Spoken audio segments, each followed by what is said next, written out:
1138, American Graffiti, Star Wars, Indiana Jones, Lucasfilm, and Industrial Light and Magic, to name only a few. What you may not know is that while Lucas was creating some of the most iconic films of our time, he was also amassing an unparalleled collection of artwork, spanning everything from ancient art to contemporary comics.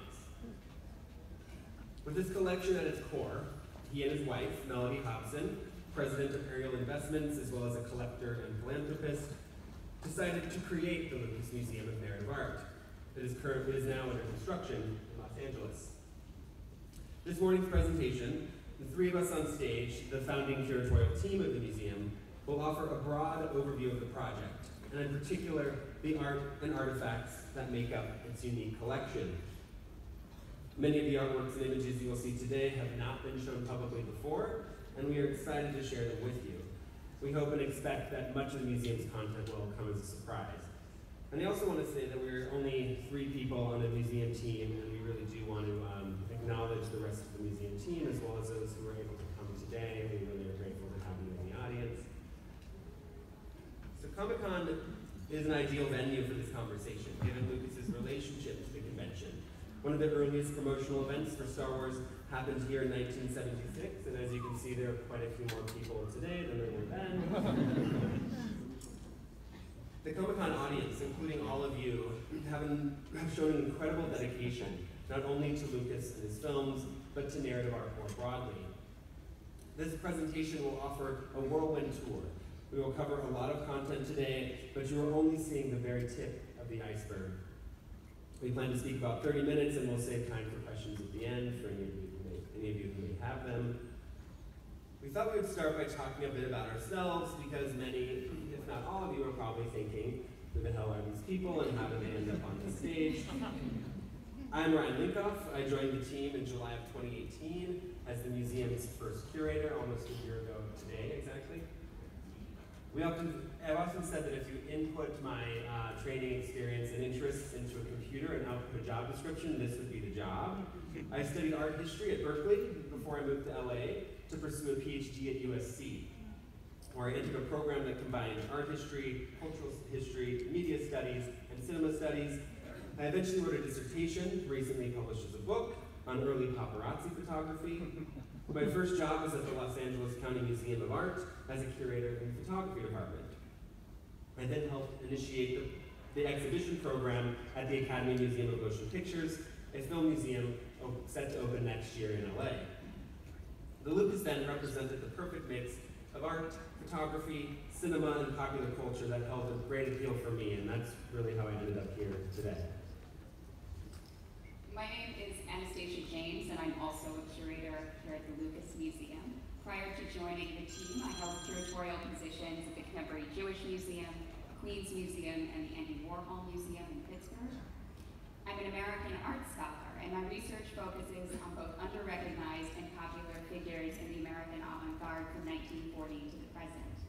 Recently, I edited 2 book-length monographs of photographs from Andy Warhol's factory and curated major monographic exhibitions of artists such as Terry Leibowitz, Timothy Greenfield Sanders, and Bridget Berlin.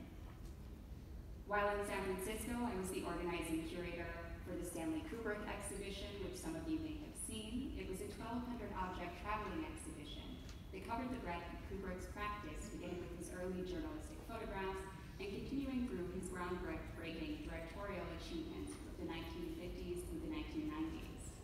For me, this job is a once-in-a-lifetime opportunity to synthesize my interests in both pop culture and fine art in a way that tells broader, more inclusive stories about contemporary culture. I also happen to be, not so secretly, a bit of a comic nerd. Hi everyone, my name is Erin M. Curtis, and I joined the curatorial team just over 5 months ago. I'm a curator and historian based in LA.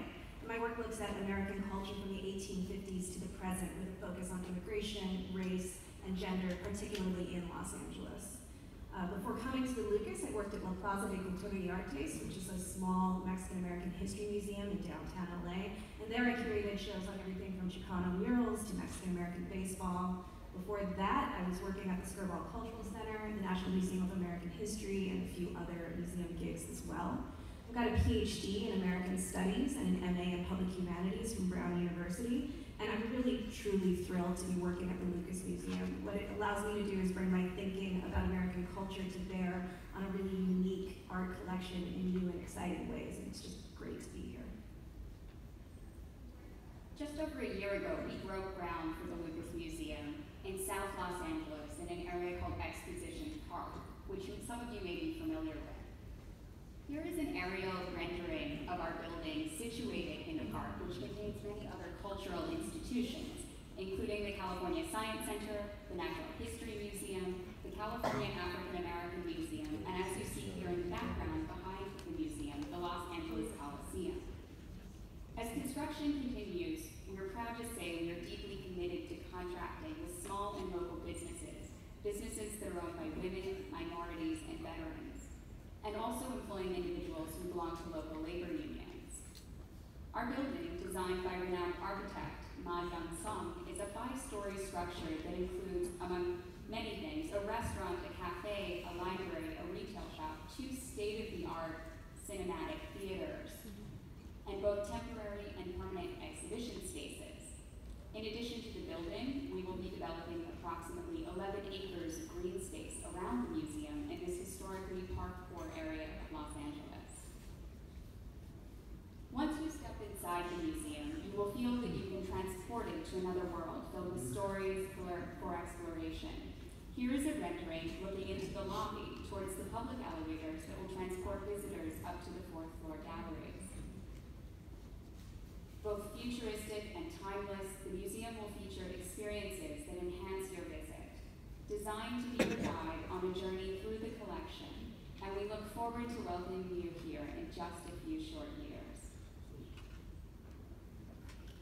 Education is really at the heart of the Lucas Museum's mission. We chose our location in Exposition Park largely due to the fact that there are more than 500 schools within a 5-mile radius of the museum.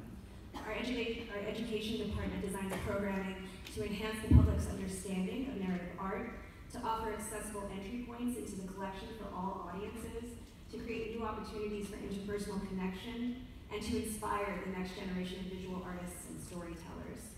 And even though the museum is under construction, our educators have actually already begun offering programs to the surrounding community. To share just 2 examples, in the summer of 2018, the museum launched its first educational program, Lucas Museum Summer Studio, Draw Your Power. Over the course of 2 weeks, 22 teens from throughout South Los Angeles were mentored by professional artists, including comic artist Sean Martinborough, who you can see in the photo here. It's right here. No kidding.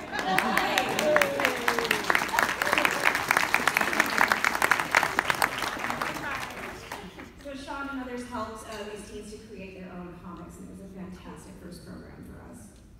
Early in 2019, the museum partnered with an after-school teen leadership program for Through the Lens, Our Communities, Our Stories. Approximately 50 teens from Exposition Park in South LA participated in this 9-week after-school program. They received training and mentoring as they collaborated in teams to develop, film, and produce their own short documentaries about their neighborhoods, the city, and their own personal stories. So, before we dive into the collection, we have a bigger question to tackle, which is just what is narrative art? In the words of our co-founder, narrative art is created to affect an audience, to stir the imagination, awaken sympathies, and arouse passions.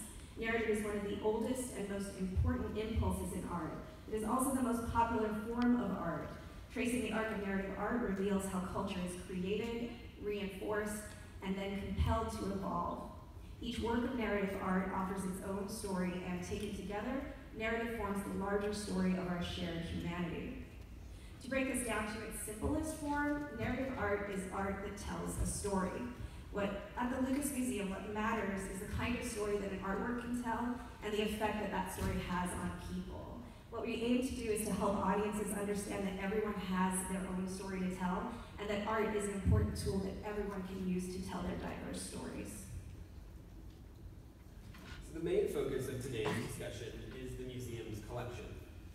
And because curator is perhaps one of the most overused words in the English language, we thought it might help if we define our job. The curatorial team's primary responsibilities are to research, care for, and help develop the collection.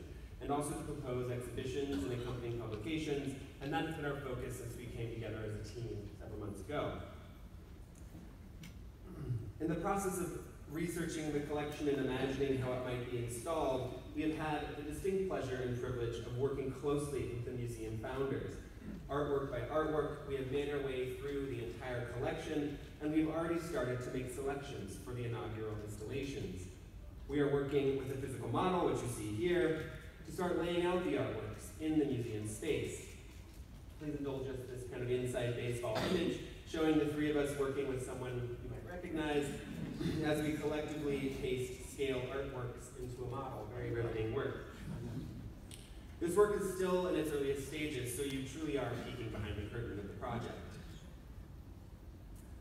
Included here are 3 examples of objects in our collection, showing the breadth and diversity of our holdings. These represent 3 very different times, places, and contexts, but they employ similar strategies to communicate to audiences. What you see are 3 different uses of sequential storytelling.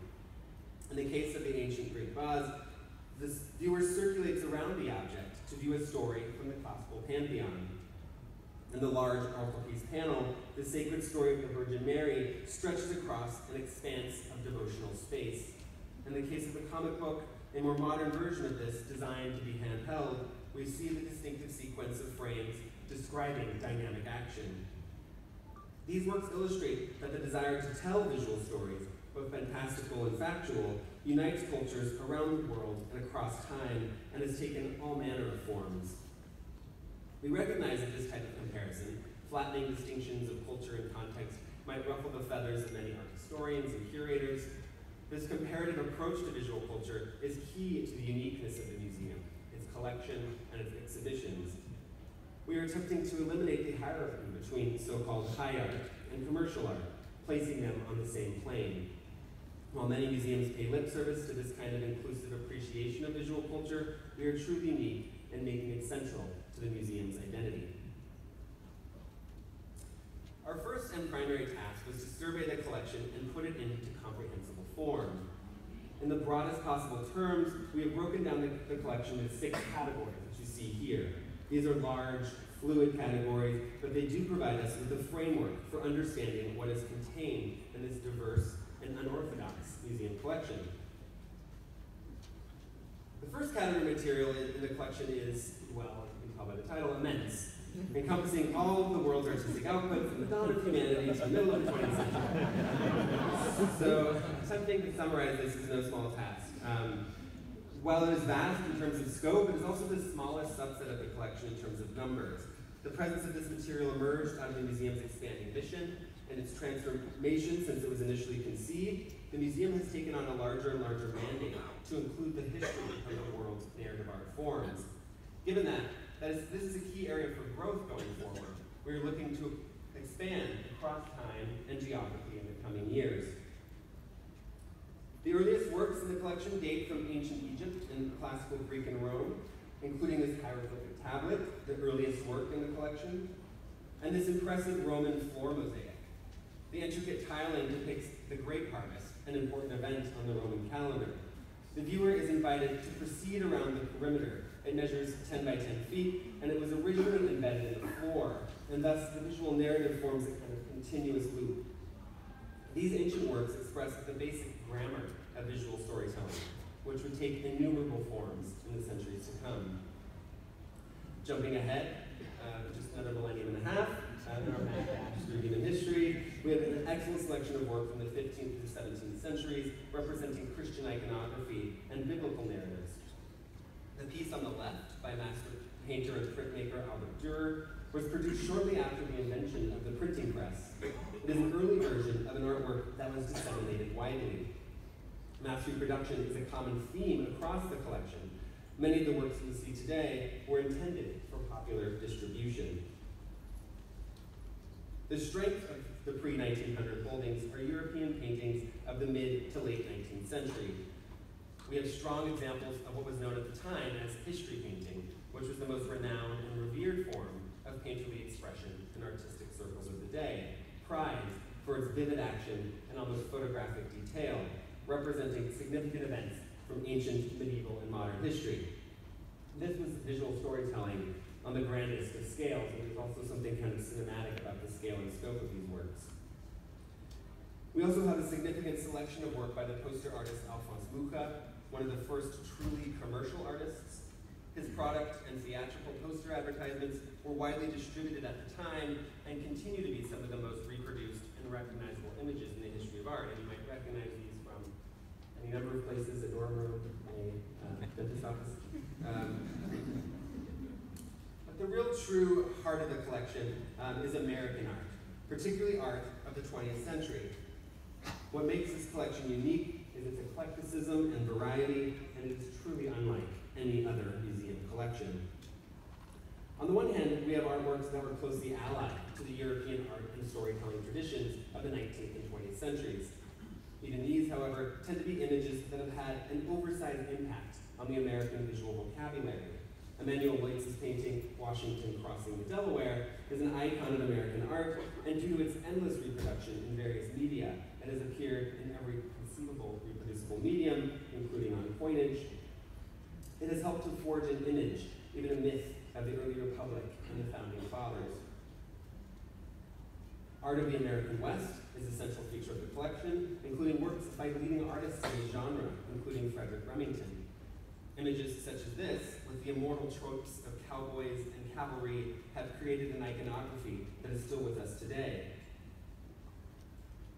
The collection also has great examples of the early 20th century avant-garde, including work representing the grittier aspects of mass culture and urban life.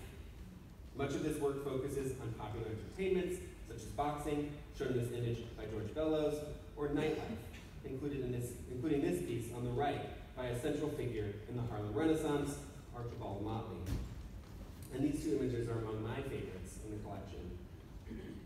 The museum also has excellent examples of muralism, a form of interest for us, given that it is designed for clear and potent visual communication for a broad public. This preparatory sketch by Thomas Hart Benton, an artist represented in depth in the collection, was originally commissioned for a mural included at the 1933 Chicago World's Fair and offers a provocative critique of the history of the state of Indiana. We also have a substantial amount of preparatory work related to the LA-based Chicana artist Judy Baca, whose Great Wall of Los Angeles, stretching nearly 3,000 feet in length, is by most measures this largest single artwork in the world. It narrates the history of the city from the perspective of women and people of color. While we have many traditional artworks in the collection, the bulk of what we hold can really be categorized as illustration more broadly. We have a significant collection of paintings from our historical period known as the Golden Age of illustration, an era characterized by unprecedented excellence in book and magazine illustration. The earliest works in this category are by the artist known as J.C. Leyendecker, like this work shown here, whose prolific career began in the 1890s as a commercial illustrator. His illustrations, advertising everything from luxury cars to socks, often depicted extraordinarily handsome young men, often exchanging knowing glances. Together with his partner, Leyendecker organized legendary social gatherings that inspired the settings of F. Scott Fitzgerald's The Great Gatsby. Storytelling is a word frequently associated with the world of Norman Rockwell, an artist whose paintings entered the homes of millions of Americans on a bi-monthly basis for nearly 75 years as cover illustrations for the Saturday Evening Post.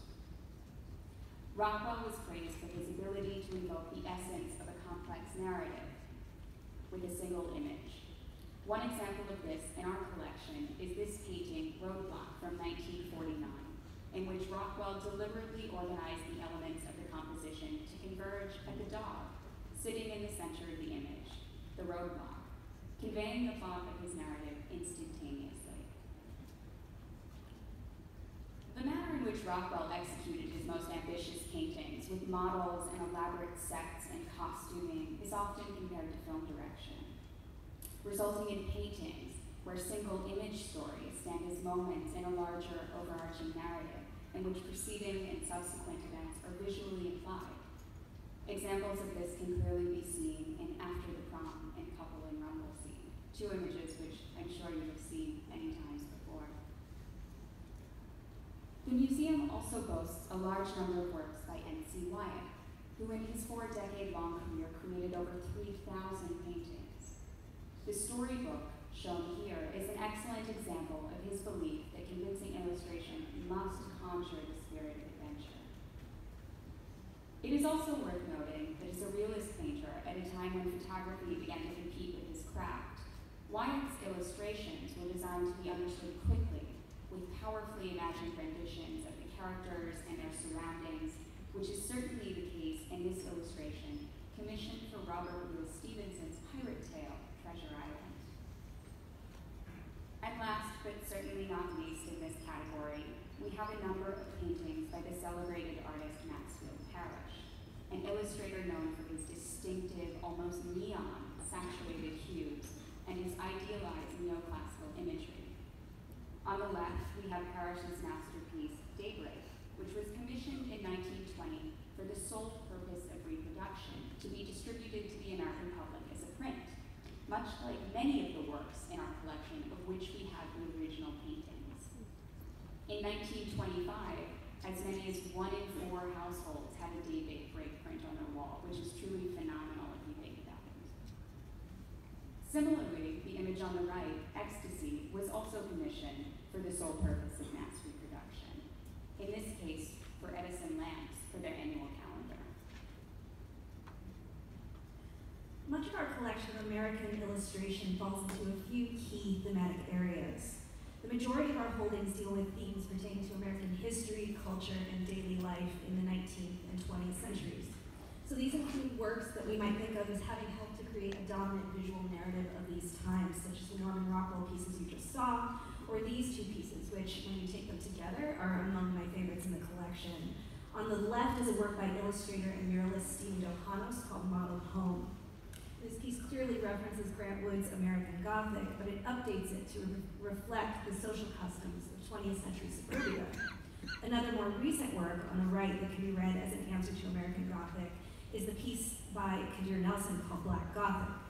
This work not only updates American Gothic once more, but makes it more inclusive. This piece appeared on the cover of Ebony magazine, making it an interesting contemporary counterpoint to many of the illustrations in our collection, which were also disseminated through popular magazines such as the Saturday Evening Post and Life. We have a number of African American artists in the collection, and like this piece, many of their works expand upon or challenge traditional representations of American history and culture. Another key thematic area of our collection, as you might expect, is science fiction and fantasy.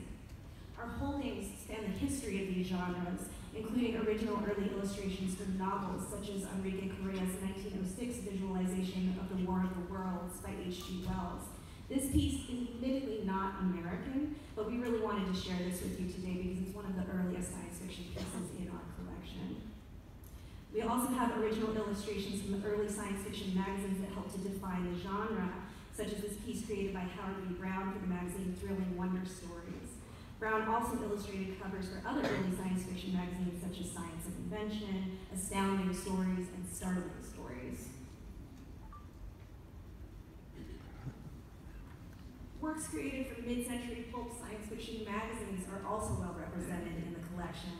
These are just a couple of examples from pulp artists Norman Saunders and Malcolm Smith, both featuring damsels in distress. Smith would go on to become a concept artist for NASA, which places his work in conversation with that of John Berkey and Robert Theodore McCall, who also illustrated for NASA during the 1960s. Berkey, as I'm sure many of you know, would go on to design much of the original concept poster art for Star Wars, and he's well represented in our collection. Our science fiction and fantasy collection also includes more recent original works by extremely influential artists such as Frank Frazetta.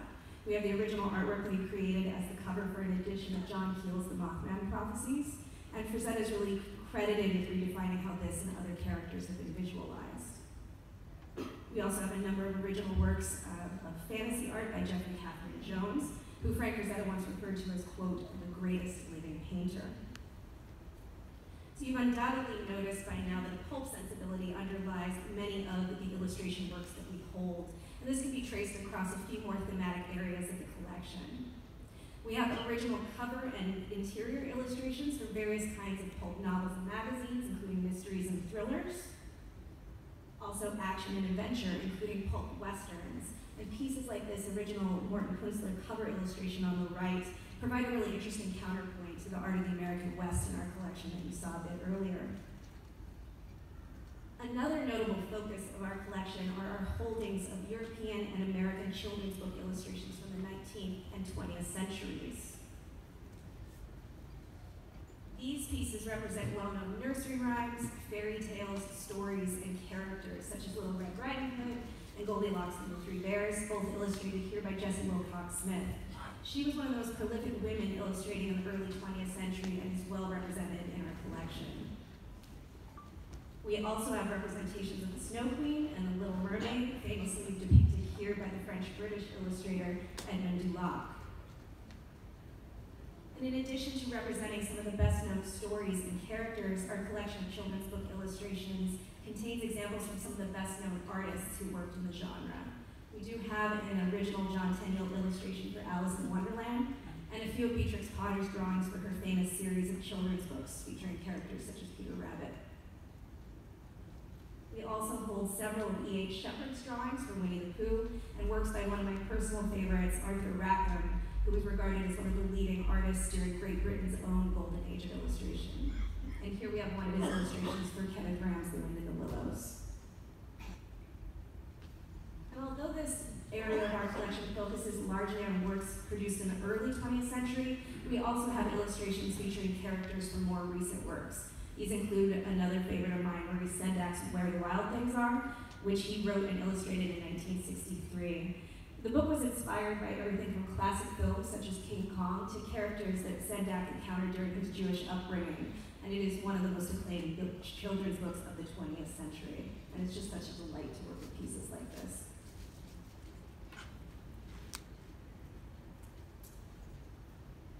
Comic art represents a significant strength of the collection, with hundreds and hundreds and hundreds of iconic works from the early to mid-20th century. In recent years, as I'm sure you have witnessed, comic art has stepped from the fringes of pop culture to take its place as one of the greatest American art forms. We're happy to be able to share some of the rare works in our collection with you today for the first time. Our collection really begins with a precursor to modern comic art, with a collection of political cartoons by the 18th century British satirist James Gilray, whose wit and keen sense of the ludicrous earned him the nickname Father of the Political Cartoon. Though I can't believe this was made in 1800. What we know as modern comic art reached the masses through newspapers. Here is an example of an editorial cartoon by Winsor McCay from 1920, who is also known for his comic strip Little Nemo and early animated film Gertie the Dinosaur. The earliest examples of continuous comic strips from the 20th century in our collection include numerous works by pioneering comic artists such as Richard Appel and George Harriman. Both of these artists would be a significant influence for the generations of comic artists to come, in both content and style. And I don't know how many of you have had the chance to see Sunday pages like this in person, but they're huge. They're literally the size of a Sunday newspaper, and truly, truly phenomenal to see. One of my favorite sections of our comic art collection is our deep holdings of everyone's favorite space opera adventure hero, Flash Gordon. How many of you are Flash Gordon fans? We have early strips drawn by Alex Raymond, dating back to the comic's first decade in the 1930s. And as you see here on the left, the continuation of the storyline by Mac Raboy, who took over the strip from 1948 until his death in 1967. We also have a large selection of daily strips that feature some of the most recognized characters in comic art history, including this example by Charles Schulz of Snoopy and Charlie Brown from the height of the comic's popularity in the 1950s. This popularity of daily and Sunday strips led to the birth of the golden age of comics and magazine-style comic books, and everything went along smoothly until the creation of the Comics Code Authority in 1954 in response to public concern about what was deemed inappropriate material. We are very lucky to have a number of examples of pre-code sci-fi and horror comic art, including this Tales from the Crypt cover. In the post-code era defined as the Silver Age of comics, some highlights in our collection include Jack Kirby's cover for Thor issue 150 and Barry Windsor Smith's cover for X-Men 53. We also have Gene Colan's final cover drawing for Iron Man issue 1. Along with truly phenomenal examples of Neil Adams' work, including on the right, this controversial anti-drug cover for DC's Green Lantern 86, and on the left, a page from Strange Adventures 216, which features a beautiful multi-panel portrait of Dead Man. As the distribution channel shifted in the 1970s and independent publishers began to gain prominence, the industry saw a rise of artists working outside of the constraints of comic book commercialism. In 1968, when Robert Crumb created Zap Comics, and the world was introduced to a new movement that was emerging within the counterculture. In addition to early work and strips by Crumb, we recently acquired his complete illustrated book of Genesis from 2009.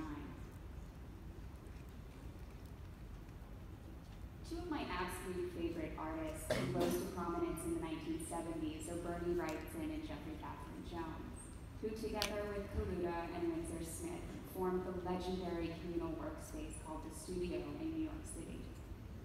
On the left is a page by Wrightson demonstrating his trademark intricate pen work, and on the right, a page from my all-time favorite comic strip, Idol by Jeffrey Catherine Jones. Are there any Idol fans out here? Thank you. At the same time that the studio artists were churning out work at a rapid pace, a similar grouping of 4 artists who called themselves the United Humanoids were creating earth-shattering comics in France. Together, they created the anthology Metal Hurlant, which shook the American comic artist to the core when it was translated and published in the United States as heavy metal. Here are just a few of our massive holdings of Mobius drawings.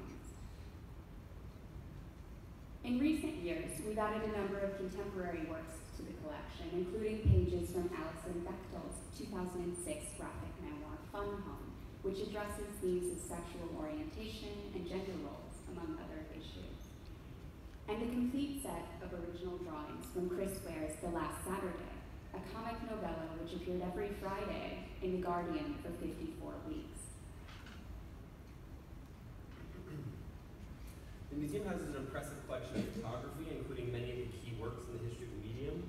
For a museum that places a premium on the mass reproduced image, photography is a natural fit since it is the preeminent reproductive medium. A primary feature of the collection is photography motivated by a political or social message to reveal troubling or underseen aspects of everyday life. This is storytelling with an urgent social message. This photograph by Alfred Stieglitz is a prototypical image in this regard, and is one of my favorite images in the collection. At first glance, it is an atmospheric exercise in pictorialism, but the piece was also intended to expose the social inequity of transatlantic ship travel at the turn of the 20th century, revealing the stark contrast between first-class passengers and those in steerage. This photographic approach reached a creative peak in the American photographers of the 1930s and 40s, who documented the social disruptions of the Great Depression. Dorothea Lange's Migrant Mother, on the left, is one of the most widely reproduced images in the American photographic tradition, and it continues to reverberate in light of contemporary concerns about migrant mothers and children in the American Southwest. Similarly, the Margaret Bourke White image on the right offers a critique of American life at that moment, contrasting the myth of American plenty with the harsh realities of the breadline. With a beautiful suite of images made by Gordon Parks, originally produced for Life magazine, assigned to cover the realities of the segregated South, Parks focused on the daily lives of one family, making the images simultaneously a political critique and a moving portrait of African-American family life at that moment. Another major feature of the collection is photography that had an editorial or journalistic purpose. These are images designed and made for mass reproduction, including fashion, celebrity, and war photography. At its core, the collection highlights the iconic power of photography and its ability to create enduring and lasting images that pack a powerful narrative punch. And last but certainly not least, the museum's cinema holdings are a highlight of the collection. The lion's share of this material derives from the Lucasfilm Production Archive, including material from films created between the founding of the company in the mid-1970s to its acquisition by Disney in 2012. Most notably among them, a small little film called Star Wars. The archive is incredibly vast and includes material illustrating the entire filmmaking process. This includes early concept materials used to envision the Star Wars universe, this early storyboard by Alex Tabularis, visualizing the iconic crawl of the credit sequence, was created before the title had even been fully determined, as you can see. The archive also contains an unparalleled collection of concept art, including the masterful paintings produced by Ralph McQuarrie during the development and visualization of the original trilogy. Also included are various aspects of the special effects process, including an impressive collection of matte paintings. As most of you in this audience probably know, this is a key analog technology, a rephotography process in which environments were painted on a glass backing, often using glass shower doors since they were the correct ratio. And after the scene had been shot, it was shot again against this backdrop. For me, these are really a highlight of the collection. They are beautiful and painterly in person and feature many of the most iconic sights in the films. The archive holds a jaw-dropping number of props, including a vast assortment of lightsabers from Star Wars Episodes 1 through 6. The image on the right is just the tiniest glimpse of the density of the archive and the magnitude of what is held there. We have deep holdings in cinematic costuming, including pieces that show the development of key characters across individual films, for example, showing various stages of distress as the character evolved throughout the film, and across the life of the franchise as characters evolve. Some of this material shows the creative evolution of iconic characters. As you can see here, C-3PO started out resembling the robot Maria from Fritz Lang's 1927 film Metropolis, before eventually assuming his iconic form. Similarly, the archive contains early prototypes of iconic models, affording us the ability to illustrate the creative process from early concept versions composed of ready-made parts to final screen-used models. This model of the Death Star is really one of the most spectacular items in the archive, and it really has to be seen in person. It appears to be a painting in this photograph, but is actually a large 3D object, approximately 6 feet tall, created of thin layers of brass that have been eroded with acid. It is incredibly intricate and truly stunning, and has never been shown publicly, and it will be a highlight of the visitor experience. Not to be outdone, of course, are materials related to Indiana Jones, including some of the brilliant early concept pieces by comic artist and illustrator Jim Steranko, and of course, key props such as the Ark of the Covenant. There are actually two versions of this, one more lustrous than the other, because they were used for different cinematic effect. So this is really only a small selection of materials from the film archive. Beyond these two film franchises, the archive contains items related to additional Lucasfilm features, such as Willow, as well as select material from Industrial Light and Magic, and iconic pieces from the classical Hollywood studio era. This archive is immense, affording limitless exhibition possibilities. What you see here today is just only a taste.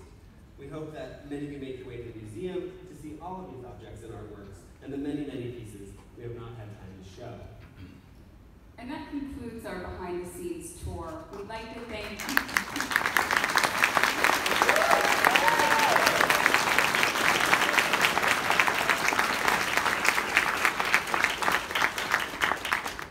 from the bottom of our hearts, we would like to thank all of you for coming. We know that this is a very busy day, and we'd also like to thank Comic-Con for having us. John McCarter, our interim president, Andrea Wisham, the president of Skywalker Holdings, our incredible colleagues for their support and collaboration, particularly Germany and Alex, who are here with us today. And especially our co-founders, George and Melody. Without them, none of this would be possible. So we look forward to welcoming you to the Lucas Museum in just a few years and hope that you have the best time this weekend. At this point in time, we have a few minutes left for questions from the audience. And we brought with us a few swag bags, so if you ask a question, someone will run one over to you. The microphone is here in the middle of the question. Thank you.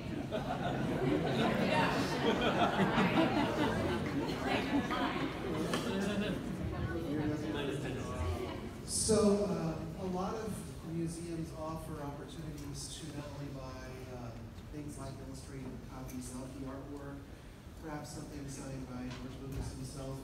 Do you have any plans to make limited edition versions of the artwork in the exhibit, or perhaps even something signed by Lucas available to all of us? We are in early stages of even planning exhibitions at this point, so there's much to come along those lines, I'm certain, but we don't know as of right now. Yeah. Put a pin in it. Yeah. Good suggestion. Yeah, thank you. Thank you so much for joining us today. I currently work in public programs at a Bay Area-based museum, and I'm just curious. It's very specific. It's the Walt Disney Family Museum, so it's very specific. And I feel like, with the Lucas Museum, it might be specific with the film. So, what strategies do you have to sort of create public programs without getting pigeonholed into Star Wars or Indiana Jones-based programs? Another great question. I feel like we have a bunch of museum professionals in the audience. Again, kind of early stages, some of the programming that Aaron identified are some of the key ways in which we have already started to develop some of these ideas. And while I think Star Wars and Indiana Jones and the whole Lucasfilm universe will in some ways always be somewhat of a draw, it is a small fraction of what is a very large collection. So all of our programming will engage with all the aspects of the collection, from ancient work to comics and many things as well. Thank you so much. Thank you. Hi. I was hoping you could speak to how much curatorial freedom you and your team were given to choose the pieces that will be throughout all your collections, which is my polite way of asking, will we be seeing narrative art used in the creation of the Star Wars Holiday Special? Woo! And this is not a joke question. I have an ironic love for the Star Wars Holiday Special. Woo! I share that love. Who wants to take that one? So yeah, great question. I think, as we start playing. As you can see in the image we had of us working with George Lucas, he really is actively involved in this process. This is a labor of love. This is a collection that's close to 40 years. Again, his wife is also actively involved. So while we bring all of our expertise to bear, it's an ongoing conversation, and that will play appropriately during. None of us will hold our breath. Thank you. Hi, you mentioned that there were 2 theaters at the museum. I was wondering if either would be equipped with film projection or if it would be exclusively digital. Another great question, and still kind of being worked out the details of that. Basically, we have a kind of layout of the space in terms of what it might look like, how many seats it might have, but all of the kind of technical logistics. We can say that, George Lucas has always been a huge advocate of important, impressive, well-executed theatrical exhibition, and that will be true of our theaters as well. But in terms of all the details of film and all the different pages of film, that's a really good question. Great, thank you. Hi, I recently went to the Peterson Hollywood Museum, and they have Streets Landscape there, and I believe it said it would be part of the collection. Are there any other, is there not the only vehicle you have, or would it be a whole kind of vehicle section like American Graffiti or Indiana Jones or Star Wars? I'll answer that one again as well. There are other vehicles for sure. Where they'll feature in the museum is still to be determined. But, as you can imagine, they take up an enormous amount of space. They have a lot of logistical complications, but there are other vehicles that have been retained as part of the archive. As you look down the road, what are some of your dream exhibitions to put together utilizing the collection that you have, or sort of ideal collaborations that you each like to create? Well, as of now, we have yet to announce the opening exhibition slate, so that will be a really exciting announcement. And I promise if you sign up for our social media and our email list, you'll be the first to know as soon as we do announce them in the coming months and years. I think we could say that what you saw on the screen today reflects our interests, and there will be a broad range of shows available that reflect all of these aspects of the collection that you saw today. Thank you. Hi, I work at a local folk art museum here in San Diego, and I'm blown away by some of the things in this collection that I wasn't expecting to see. So, have you already started building the collection, or was this all from George Lucas's? We have already begun to build the collection that's been going on for a few years now. A portion of it is going to come from the founders. We're building on that original collection, but we have been actively working. Thank you. Sure. You briefly showed in your collection of movie props that were used in the Star Wars movies. Will there be a emphasis on technology used in movies such as CGI, used in movies such as Star Wars and Jurassic Park as well? Yeah, good question. I mean, I think a lot of the details around the exhibitions, again, is still being worked out and will be announced eventually, but given, again, the founder's relationship to technological innovation in cinema, I can imagine that would be something that would be of great interest for us. Thank you. Moving forward to the museum, will there be a print archive, or will you work with a sort of archival work, or things like that? So it's a complicated question, and I think we'll figure some of these things out at the time. But we will have a library, a publicly accessible library, which will have special collections access. Most of the material that you're seeing is part of the museum collection. That won't be publicly accessible as an archive.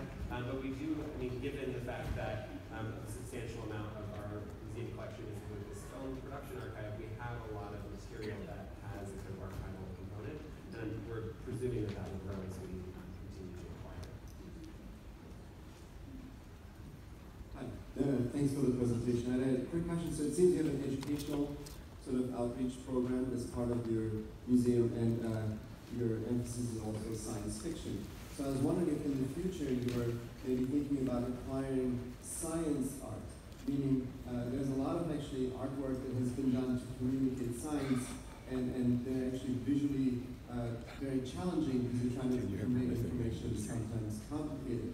And I feel like as sort of part of your outreach program and sort of blurring maybe the line between science and fiction, if you have any intentions of acquiring very sort of famous and sort of influential pieces of art that depict science, especially I feel like in today's sort of world it's very important to continue sort of publicizing scientific things also. So I was wondering if you could talk about that. That's a really great point and a really great question. We are working on actively expanding that area of our holdings, and there are all kinds of different acquisitions that are under consideration, and that would certainly be among them.